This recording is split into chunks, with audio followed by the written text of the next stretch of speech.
Today, God speaks to us through Luke chapter 24, verse 13 through 35. We will read together through the screen. I will read it for you. This is the word of the Lord.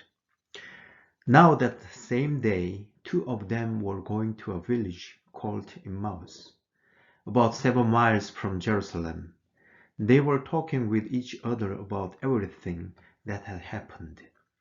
As they talked and discussed these things with each other, Jesus himself came up and walked along with them, but they were kept from recognizing him. What things? Jesus asked. About Jesus of Nazareth, they replied. He was a prophet, the powerful in word and deed before God and all the people. The chief priests and our rulers handed him over to be sentenced to death, and they crucified him. But we had hoped that he was the one who was going to redeem Israel. And what is more, it is the third day since all this took place. In addition, some of our women amazed us. They went to the tomb early this morning, but did not find his body. They came and told us that they had seen a vision of angels who said he was alive. Then some of our companions went to the tomb and found it just as women had said, but they did not see Jesus. Jesus said to them, "How foolish you are, and how slow to believe all that prophets have spoken.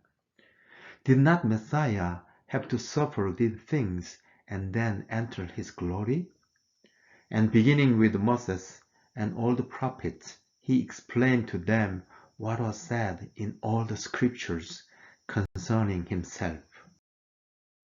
When he was at the table with them, he took bread, gave thanks, broke it, and began to give it to them.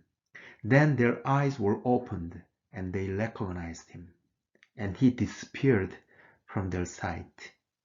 They asked each other, "Were not our hearts burning within us while he talked with us on the road and opened the scriptures to us?"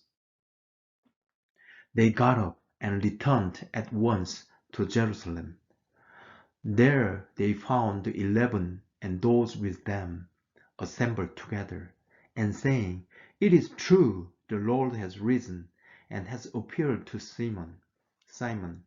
Then the two told what had happened on the way and how Jesus was recognized by them when he broke the bread.